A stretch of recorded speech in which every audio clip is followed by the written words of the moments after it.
So I'm sitting here at the Shubin mining facility waiting for the Daymar rally when I get an alert on my Mobiglass that a new patch update preview is out from the makers. So I switch to the only reliable source, the Thunderbolt News Network, to hear the report.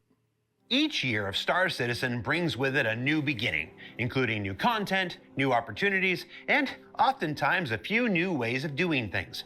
It's an essential element of Star Citizen's DNA, where we don't just build the game out in front of everyone, we continue to review, refine, and redirect our efforts, as well as the very manner in which we make our games along the way. In 2025, this saw the biggest change to our development strategy yet, where new content rose to the forefront while feature work was allowed the time necessary to cook behind the scenes, where dedicated strike teams were formed to deal with the biggest issues at hand, and the patch cadence changed from once every quarter to once every month. It was an exciting year, and now into 2026, we continue our yearly evolution as we head into the upcoming Alpha 4.6. Now, instead of a patch every month or every quarter, this year we'll introduce a new bi-monthly patch cadence, which is one every 2 months for those of you who appreciate homonyms. No?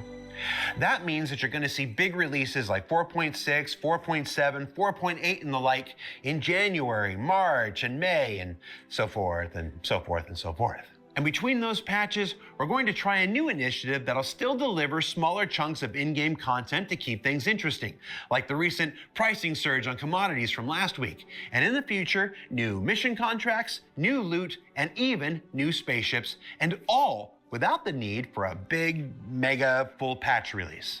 It's an exciting experiment, and one that we're eager to undertake as we continue our journey to 1.0 with a year of patches aiming to deliver more feature improvements like inventory rework, crafting, which, if everything works out, should be in tech preview soon or by the time this airs, instancing, Genesis planets, and more, alongside the content that we showed at CitizenCon Direct, like Rock Cracker, Tactical Strike Groups, and Municipal Works.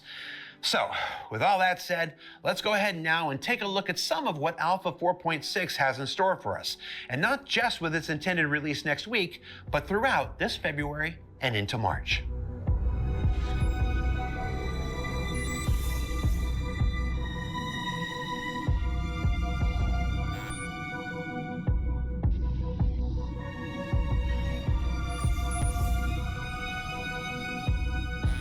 Up first, the local inhabitants of Levski are falling sick with a mysterious ailment called the People's Ailment.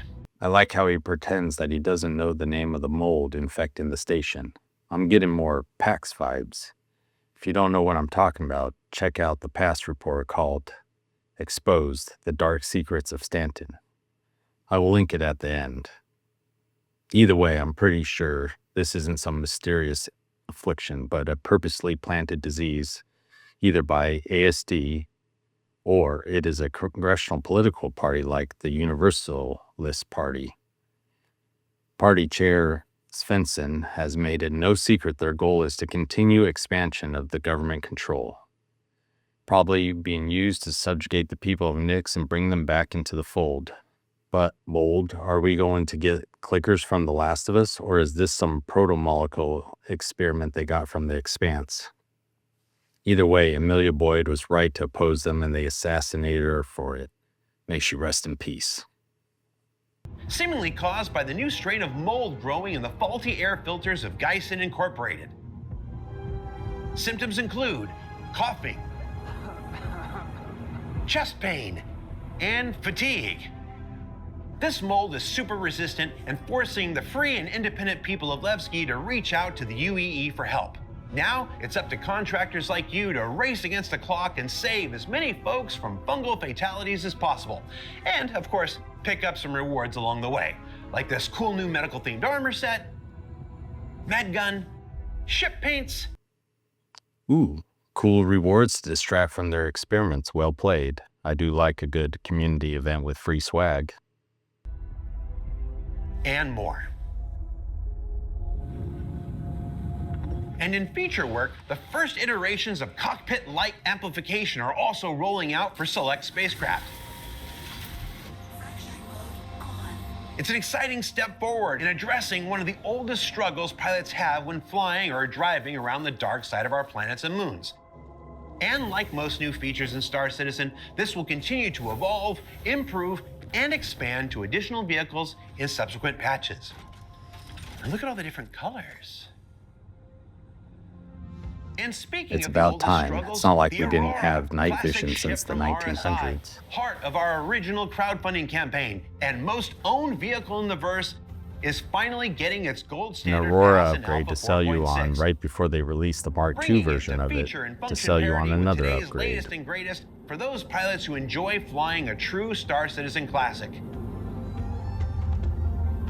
And alongside this, we're finally delivering many of those outstanding campaign paints to go with it, like the Pirate paint, the Operation Pitchfork paint, the South by Southwest 2015 paint, the Electro Hull paints, and more.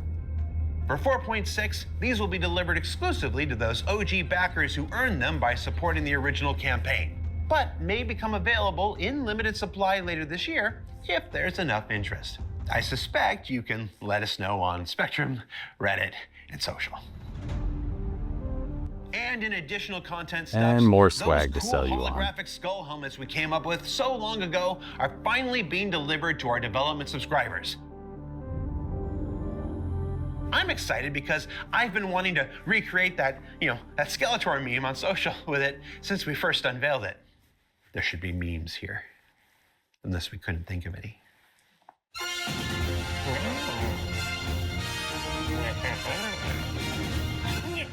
And more There's also Wikilo offerings from editions. everyone's favorite band, Stuff I Hitler. won't waste my time doing. Look. It's the only band who you know, technically, who has these nifty new armor and weapon variants available as well. And the debut of the upcoming RSI Hermes, which you'll see fully and learn more about next week. Ooh, a Hermes tease. Basically a cargo haul in But as we Apollo. said at the top Send of the more show, money to CIG. 4.6 doesn't stop when it releases next week. That's because about 2 weeks after that, we'll see the unlocking of new faction-based introductory and advanced mining and salvage missions to better guide new players through the two popular professions, as well as provide additional opportunities to existing players. There's our annual Coremore event that encourages folks to spend their lives in the verse with someone special, and it arrives with a host of goodies to acquire. Red Festival returns with its super cool red and gold paints, as well as new decal or not variants for those who prefer a cleaner look. A bunch to of your minor spacecraft events to paints. convince you to buy more Another cosmetics. limited time change to vendors like the recent pricing surge, but this time discounting vehicles sold through in-game shops. Who's that spaceship on? And finally, another new ship with a familiar silhouette makes its debut weeks later in the 4.6 era. So what's it called and what's it do?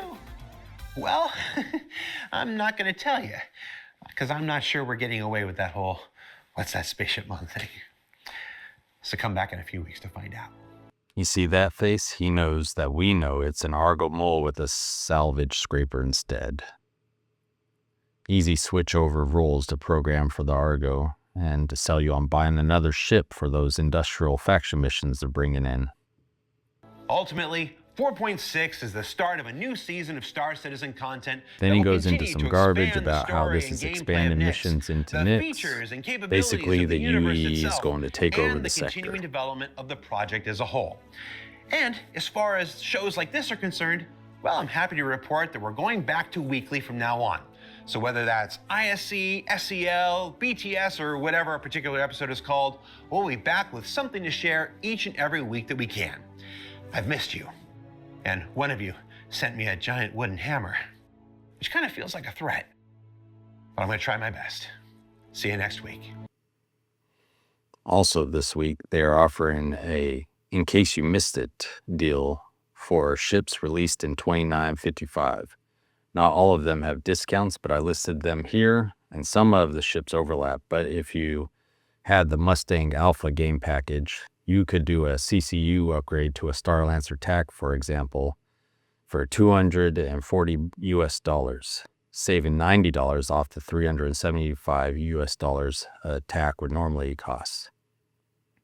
Although I wouldn't do this unless you have lifetime insurance on whatever ship you're upgrading from. Instead, I'd wait for an event like the IAE or Invictus launch week where they usually offer LTI or 10-year insurance. Anyways, thanks for tuning in to the Thunder News Network. If you have any other ideas on what this mysterious spaceship mon is, leave it in the comments. And as always, like and subscribe.